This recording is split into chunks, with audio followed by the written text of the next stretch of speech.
It's us. Once again, back in the mic, in your ears, and in your system. We are two girls. No fucks. You are. I am Ashley Marie. And I am Katrina.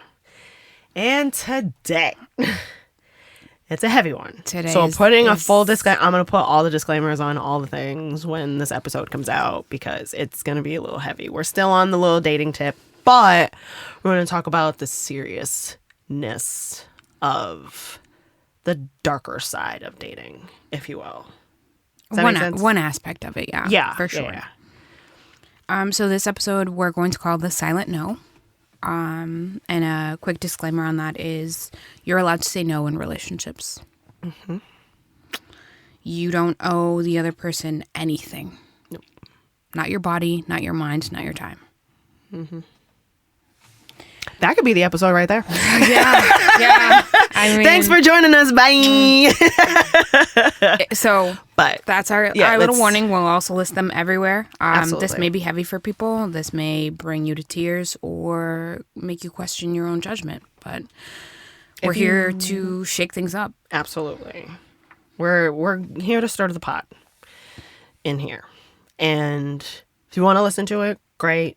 Feedback is always welcome. If you don't, won't be offended. Okay too. Won't be offended by any means. You can catch us on the next episode because I'm sure it'll be a little lighter. But for sure. So yeah, let's get into it. Okay. When you say silent no. So the silent no. Yeah.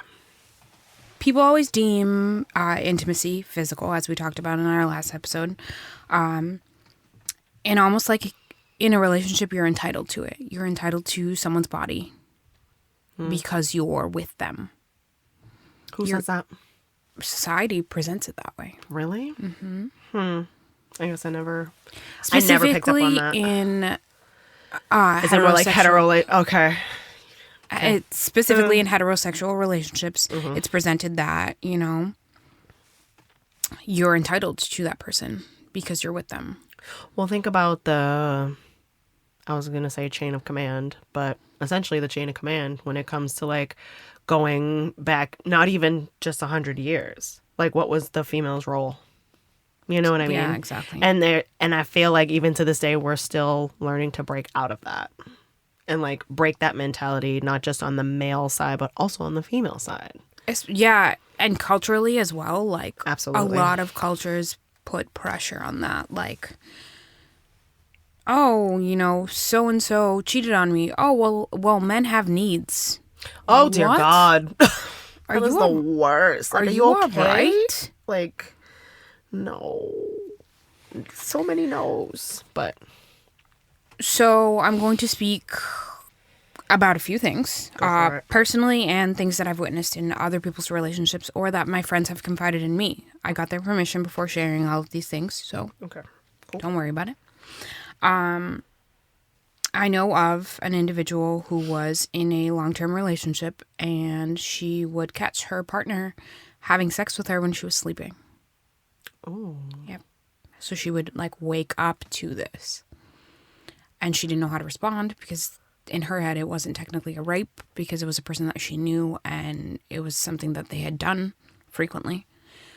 But it is a rape. I was going to say, no, but that's what that is. Exactly. I didn't say yes to this shit. Exactly. And just because I didn't say no doesn't mean I say yes to it. Ooh, I don't like that. Yep. And so it left her very conflicted. Absolutely. And sense. Very torn on, like, hey, I love this person, but I don't love this person when this happens to me. Mm-hmm.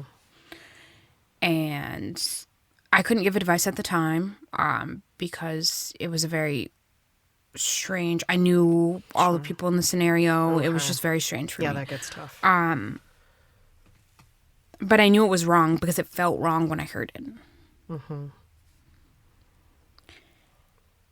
And I just...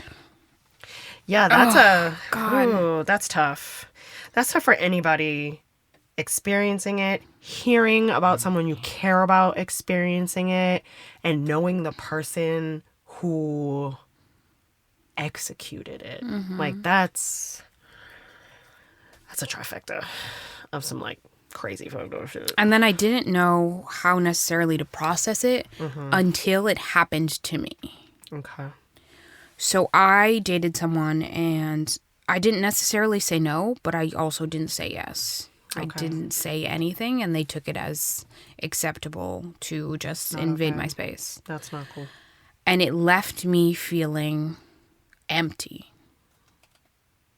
Like, I am not worthy enough for you to care how I feel about what's going on now. So you feel like it's okay to just take whatever you need from me, even though my cup is empty. Yeah, no, that's not okay. So it took me a long time to process it. And then I actually went back to my friend and I said, look, I'm so sorry that I wasn't there for you with the words and the thoughts and the encouragement that you needed to leave. But I know now. Well, yeah. But, I mean, that was, a testament to you being a good friend to even go back and say, hey, like, I didn't have the word. And honestly, like, who sets us up with words and stuff like that as far as what we're supposed... There's no manual of what to say when you or someone you know goes through something like that. Like, what do you like, what do you say and what do you do? No one really knows. You don't, and you can't necessarily... Like, I don't know about your relationship with your mom, but I couldn't ask my mom because culturally my mom doesn't get it. Yeah, no, that I can understand that. So that's where that comment from men have needs stems from. My mother has actually said that to me in my full-grown life. Okay. And it stuck with me forever. Like, I will never tell my tiny human that. Yeah. I actually tell her, if anything happens to you, tell on them. Tell everybody. Tell everybody that's listening. Yeah. Because they need to know that that's not okay for you to do that to me. Excuse me. And so it took for it to happen to me, for me to apologize to my friend, but for me to also understand that it could happen to anyone in relationships, period. And this it doesn't have to be like full-on intercourse. It could be anything. It could be, someone coming over and like kissing you and violating touching your space. Yeah, it just, all of it is unacceptable. Absolutely. It does not matter if you're in a relationship or not. Mm-hmm. You don't owe those people anything. And that's super important. And if your relationship or situationship is based solely on physical, that's an even bigger reason to, if there's some days that you don't want to, you don't want to. Right. And that's okay. Absolutely. I think the biggest portion is voicing your concern and voicing your feelings. Because the other person might not know. It might not be malicious. It might just be they assume it's okay because you're in this whatever you're in with each other. Sure. So maybe, hey, I'm not feeling it today. Or, hey, I would really prefer if you didn't do that again. So one of the questions I have is, how do you communicate the silent no if it's silent? That's hard. Mm-hmm. And it took me a long time. Take your time with it. I mean, there's no blueprint. There's no how to. There's none. So for me, it took to the point where I would like, not shudder, but I would like, my skin would heat up when the other person touched me. Because it didn't matter if this was a time that I wanted to be intimate with them or I didn't. Yeah. My body immediately responded with, oh, God. Defense. Your defenses were up. Because you were going to take it from me regardless. Yeah. So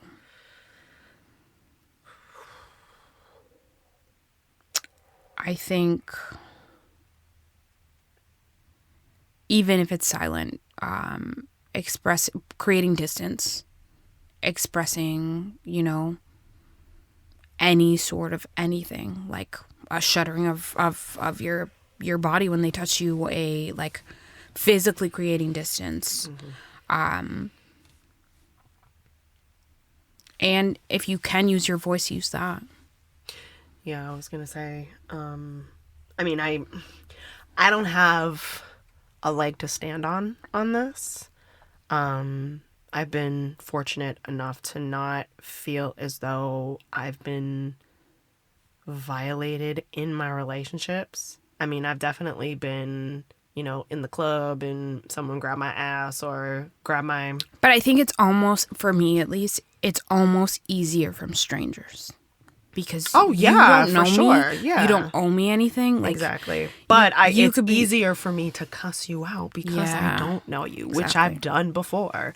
But in a full-blown relationship, I haven't experienced someone wanting something from me saying no, and that not being respected. That's a foreign concept to me. So I can't sit here and say, oh, you should do this or you should do that. Like, the empath in me is like, speak up for yourself and just, like, set as many boundaries that you feel is necessary with that. And also, like, I mean, it's always easy to say you should just leave, but it's not always as easy as just leaving. But I think speaking up for yourself consistently is the squeaky wheel that will eventually get the oil. So if I say no, no means no. There was actually and not to like, because I'm always trying to make shit funny and it shouldn't be funny, but I can't help but make it funny. This movie, Bringing Down the House with Queen Latifah, and the kids that she was watching, one of them was at a party and someone tried to get rough with her and she was like, he tried to get rough with you. Went into the party, found him and like hung him upside down, very like Michael Jackson with his baby over the balcony style, and was like, no means no. And like, say you're sorry. And everyone saw him, and it was just like, if that could only happen to people who violate other people, just so that you know that that's not okay, because this is how scared you're feeling is essentially what you're doing to them. Like, that's not cool. But I mean, it was really funny watching Queen Latifah manhandle that guy. Anyways, back to that would, legitimately, that, not saying that would take away all the bad, but it would at least make you feel more valid. Yeah. Because for me, it made me feel, like I said, like empty, not like a person, undervalued. So then my love for that person began to shift. Absolutely. As it should. It would be concerning if it didn't. You know what I mean? But it was almost like I could feel it shifting, and I was like, oh, I shouldn't do this. Well, it isn't. And then I made excuses for them. For sure. Because you are feeling like you don't want to feel like you made a mistake in choosing this person to be in your space.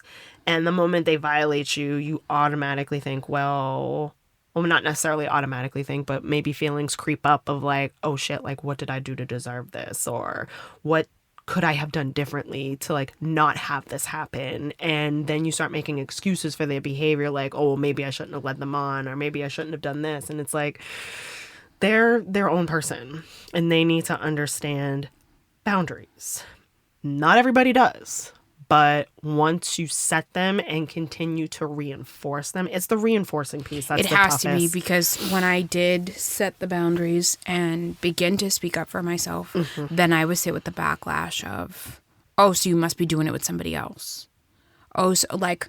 Oh, wow. And it just became a full-blown thing. Absolutely not. You're not coming at me like that. Oh, that makes me want to punch somebody in the face. Sorry. And it was aggressive for like a long time. And I think that's what changed intimacy in general for me. Absolutely. As it should. Like, obviously having children changes it, but this changed it in a different light. Yeah. Like, and after that, I was just like, I physically have to like put a switch in my brain to be like, if it ever gets to the point, I got to say no out loud. Because that's how I'm going to feel, like, valid that I stood on, I stood fucking 10 tones down on my boundaries. Yeah. And that's what it was. Shit. Yeah. Shit. That's so bananas. I'm so sorry you had to go through that. It's not cool. And I know it happens to so many people. so many times throughout their lives, and it shouldn't. So I didn't know as frequently. I mean, obviously we know that rape is a major problem in general, but I didn't know how severe it was in relationships until like it happened to my friend, and then following happened to me. Like then I was like, okay, I just want to see sort of like where this goes, and I did my own little digging. Sure. And it happens so frequently, and people don't say anything about it. Because there's a stigma. Exactly. I mean, you can look at all, like, the crime TV shows that we watch, and, like, you know, how many SVU episodes do we see of, you know, a victim coming forward, and then the prosecutor, like, literally laying into them, being like, oh, well, you know, if you hadn't have done this, and, you know, like, almost like victim shaming. So it makes it really hard for the person who's been violated to speak up about their violation because of the backlash they're gonna get for speaking up about it, which is so fucking bizarre. Like, that makes no sense to me at all. But again, it wouldn't make sense to me because I've never experienced it to understand it or even be in a space to know what that feels like. That's crazy. It feels hard. I can only imagine. I'm trying to choose my words very carefully so I don't cry, guys. It's okay. It's just safe space. It's super hard. You can use my sleeve. I have an extra. It's super hard. Of course. And even thinking back on it now, like now it's been a time from then until now. But even thinking back on it now, I'm like, I stayed that long. Like I stayed after the first time, which is like. Oh yeah, I mean that happens. And then I stayed after the next time. Like, so then after a while, I beat myself up about it. I was like, when am I going to deem myself enough to leave? Yeah. But look at you having that thought in your head when most don't think of it that way. They're trying to think of what can I do differently to make this person not act this way towards me. But I did that first. Well, yeah, that's a natural reaction. So what I'm saying is like you evolved your thinking to that, whereas some people who are violated don't. They don't think that. They stay in that same cyclical mindset of what could I have done differently, or how do I change my behavior so that this doesn't happen, when in actuality it's not your behavior that needs to change, it's theirs. Yeah. Kind of a thing. Take your time with it. I think this goes back to like a few episodes ago where we talked about boundaries. So unfortunately, this is now a part of my history that I need to disclose like relatively early in a relationship because it's a hard boundary for me. Absolutely. So like, how do you present with someone new? Like, I sort of describe it like a new toy. You get a new toy and it's new and it's shiny and you don't want anything to happen to it. And you don't want to put it on the ground because it will get dirty. And you don't, like, that's how new relationships begin. Yeah. So how do you tarnish a new relationship by being like, hey, first off, like, I still feel insecure about it now. How do I tell? It's a tarnish. But in my head, I can't, So I just, I'm like, how do I not ruin this new good thing by saying, hey, this boundary really fucks me up. Keeping it a buck. A grown person is going to respect any boundary you put in place. A grown person is going to ask questions about said boundary so they know not to cross it. A grown person is going to see your boundary, respect your boundary, and check in to make sure that when your boundary seems a little wavy, that it's still there because you're still working on you. You know what I mean? Like, I'm a stickler for boundaries, in case you haven't picked up on that. Just in case you haven't picked up on that. But I think setting that boundary, and I mean, setting a boundary is hard. And it's incredibly hard with someone you have feelings for. Because you are told and conditioned to think that if you say anything to quote unquote rock the boat in the relationship, that the relationship's going to be over.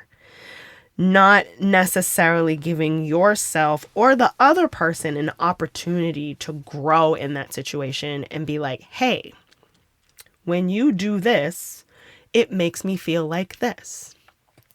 If you could not do that, that would be fantastic. Or if you see that just basically like, when you do X, Y, and Z, it makes me feel ABC. Please don't do that. And just leave it at that. And if they continue to violate that, then it's time to reevaluate some things. But again, I also understand or can empathize with the fact that that's not always an easy decision to make. Because again, anytime there's a new script that's out and there's like a disclaimer at the bottom and it says individual results may vary. It's the same thing, with relationships. It's like it's not a one size fits all kind of a thing. It's, one size fits most. And then the other stuff that's all is not in the most. And yeah. So she's fun.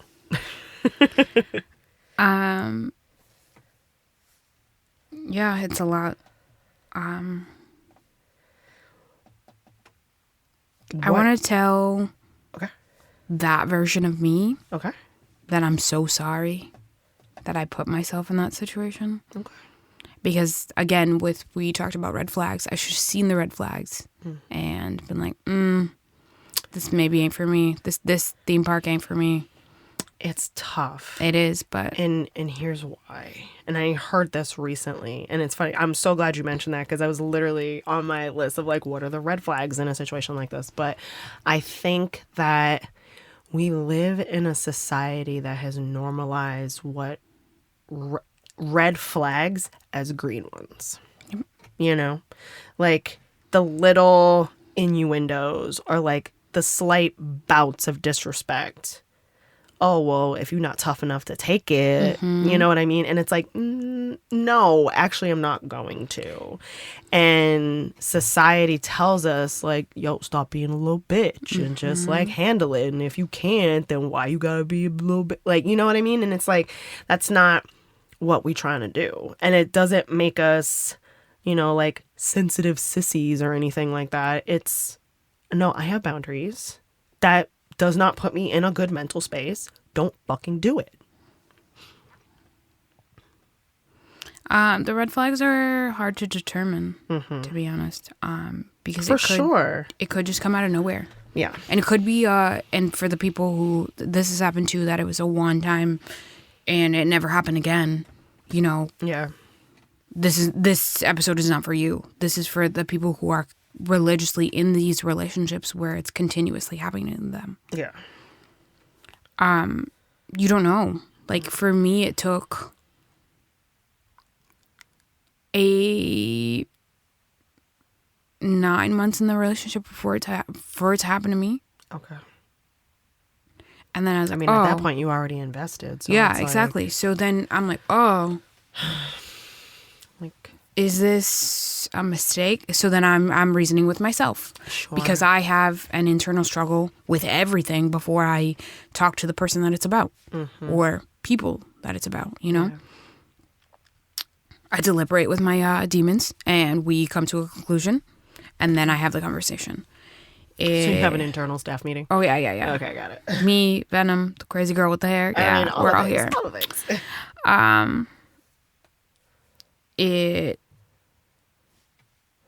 You don't know.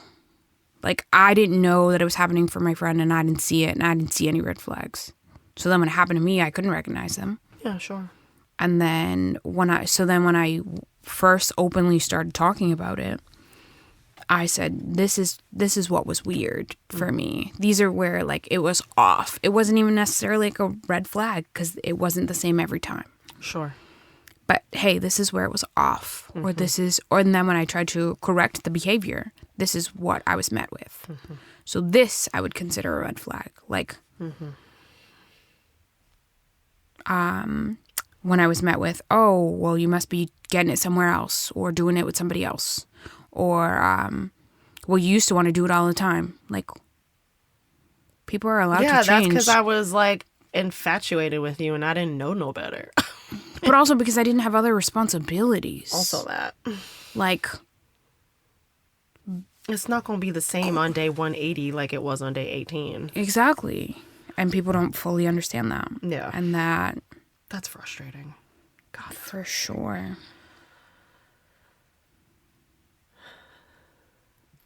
I think the toughest part of all of it was physically deciding that I was going to leave and then leaving. Mm-hmm. What got you to that point, if you don't mind my asking? So I was so unhappy. Mm-hmm. I was so disgusted with myself. Like, I would look in the mirror and I hated the person that was looking at me. Mm-hmm. Because she was so tired and so broken. And it wasn't just, like, with the violation, like, of my trust, which is what I categorized it as, came other things, like accusations of cheating and, you know, just everything under the sun. And so I got tired of that, and I said I needed to, you know, figure out what I needed to do for me to be a better me. Mm-hmm. And I was like, I'm gonna leave. I'm gonna leave. And so it took me, you know, a little bit, and then I left. Sure. And then I felt worse after I left. Well, that's a natural reaction, given the abuse that you endured. That makes sense. And I would cry at night, and I'd be like, maybe this isn't, like, maybe I was overreacting. Like, I started second-guessing myself. Mm-hmm. And, you know, in the spat of leaving relationships, and once you're back, quote-unquote, on the market, there are all these people that have all this interest in you. Because you're a catch, why would someone leave you? You know, this, and that. But I only saw those people as other people who were going to come victimize me. That's tough. Yeah. So I didn't want anything to do with them. I mean, you were protecting yourself. All the pieces of yourself. That makes sense. And then I was like, well, maybe this is just, you know, the universe showing me that I need to work it out with this person, that I need to figure it out with this person. That's not what that meant. No, ma'am. But it took me a while to for sure get past that. For sure. And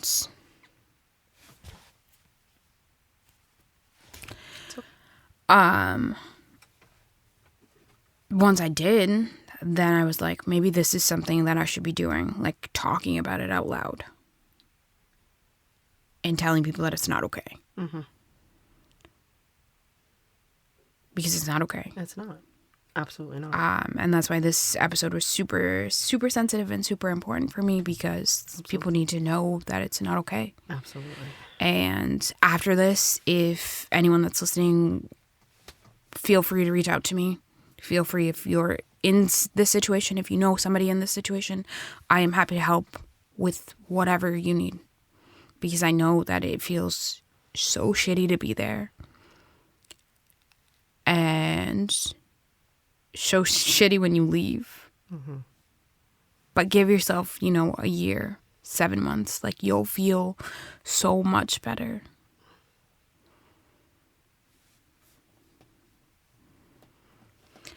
There was a quote in a song that I, like, listened to over and over again.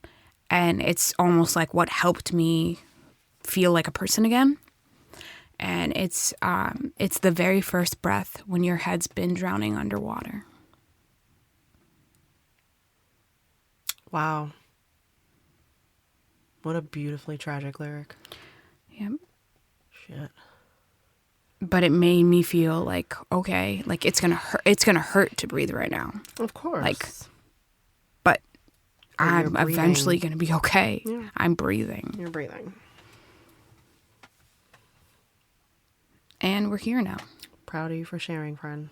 It's never easy. Sharing a piece of yourself that still feels sensitive and fresh. Could be however many years ago. It still hurts to talk about. For sure.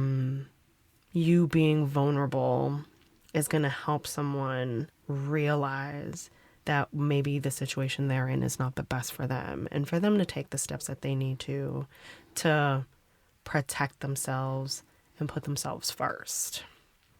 And that's a good thing. So. And that's why we're like, both Katrina and I are very heavy advocates for therapy. Oh, for sure. For getting any sort of help that you need. Mm-hmm. If medication is your route, go that route. For it. If therapy is your route, if the gym is your therapy, if, whatever it is that you need for a outlet, do that for you. Absolutely. Because if you're hurting, chances are you're going to end up hurting someone else because you're not ready to be there for them. Mm-hmm. Like I firmly believe that that's why I ended up in that situation. That person was not ready to be in a relationship and to be at the level that we were at. And it was so forced that we came to that point. I don't blame them because they have since, done what they need to do with their life, and I'm here doing what I need to do with my life. Exactly. I don't hold any grudges or anything like that. It's, you made a mistake and people are allowed to make mistakes and we move forward. If I may. Yes, people are allowed to make mistakes. Violating a human is not one that's allowable. It's not. It isn't, but for my, road to recovery, if you will, I needed to just make peace with, okay, I'm not going to get a apology or a, okay, it's never, I'm never going to get any closure, I guess is what people call it. Okay. So I am, you do what you need to do. Yeah. Gotcha. That's fair. Again, I'm proud of you for speaking your truth, putting it out there. It's never easy to put your heart out there and hope that it doesn't get stomped on. But it's going to shine a light for those who might be going through something very similar. And this is, again, specific to people in relationships, because we could veer off and talk about people not in relationships and just, for sure. rape culture in general, but Yeah. No, it's a thing, and it shouldn't be a thing. And hearing you talk about this, I'm reminded of a story that has been going around in my family about a family member of mine. I want to say it was my great-grandmother's sister. And she was in an abusive marriage. And she was tired of being beaten. And the story was that her husband was a heavy drinker and laid hands on her. And at one point, after he had laid hands on her and he passed out on the couch from drinking, she started to pack her shit in one suitcase while a pot of water was boiling on the stove and called a cab. And when the cab got there, she tossed the boiling water on him while he was asleep, walked out the door, and no one saw her again. And I was like, holy shit. Talk about a statement. But she left. This is how you know that I've experienced something, because I saw nothing wrong with it. Not at all. She did. Nothing. Not at all. If anything, that's fucking admirable that she was able to get to that point and feel strong enough to stand up for herself to do that, And that's someone that's in my lineage, so that feels good to know that that's, in my bloodline. Someone's cooking something. It smells so good. I'm sorry. Anyways, but yeah, do you feel okay? I do. After saying everything? I do. I made it through, guys. I didn't cry. Listen, it's okay. And if you did, that would have been okay too. As humans, I'm we're allowed gonna definitely cry about it in the car. I'm not as you should. Let that shit out. But it feels good. If this helps someone, I'll feel even better about it. It most definitely will. For sure. If this is, if you want us to touch on more subjects like this, please let us know. If you don't, skip the episode. Us know. Yeah, or let us know. We will... I mean, we're not going to do heavy, silly, heavy. Like, we'll sporadically throw the heavy in there because sometimes it's necessary to, like, we're here to talk about things that are not normalized, to have conversations about. We are here to stir the pot. We are here to disrupt the order. What's that group that Ludacris is called? He's a DTP. Disturbing the peace. Like, that's what we're here for, like... Where I think I posted something recently that said generational curses ran into my family until they ran into me. Yep. Like, we're breaking curses. We're talking about shit. Our fifis are going to be expressed. And we're not going to be apologetic for it because this is where we're at. Facts. And that is that. Standing 10 toes down on that bitch. Yep. So, what else you got on your hort? No, or do you feel like that's good? You're in a good space with that right now, for the most part. Yeah, as good a space as you can be with in. it. Yeah, yes, for sure. Yes. Okay. Good. Thanks to my therapist for hashing this out with me every so often when it holler at therapy. Oh. God, man. Yeah, Mondays are my therapy. Every Monday I have therapy, and it's like my weekly check-in, recharge, and get ready for the week session, because my word, this world is a dumpster fire and we need all the help that we can get. So everybody's working out. My watch keeps going off. It's like, they finished this workout, they closed this ring. Shut up. I didn't even put mine on today. It's fine. And because I don't like to put mine on when I'm not going to do anything. That's fair. Like when I'm going to do very little. So yeah. Be like, you can still do it. No, I can't, bitch. Leave me alone. My watch literally just said that to me. Like, you can still do it. Leave me alone. Leave me alone. Please and thanks. Yeah, that's it, guys. I will we will put a poll up for this, if this is the more like this that you want to hear. If you want to hear the other side of this, like just the general scenario about invading someone's space, and we can go into that. Yeah. In a delicate way. Yeah. Whatever you want to hear, just sort of let us know. Absolutely. We don't want to put too much on you all at once. I don't want to make people cry on a Monday. I mean, maybe Monday's a good day to cry, just to get that shit out at the beginning of the week, so you don't have to cry on a Wednesday because it's not Friday yet. Yeah. I mean, I'm still going to, but that's fine. So yeah. Rue. Well, thank you for making it this far into the episode. If you have, we appreciate you for that. Catch us on all the social mediums. And by social mediums, I mean Instagram, Threads, and Facebook.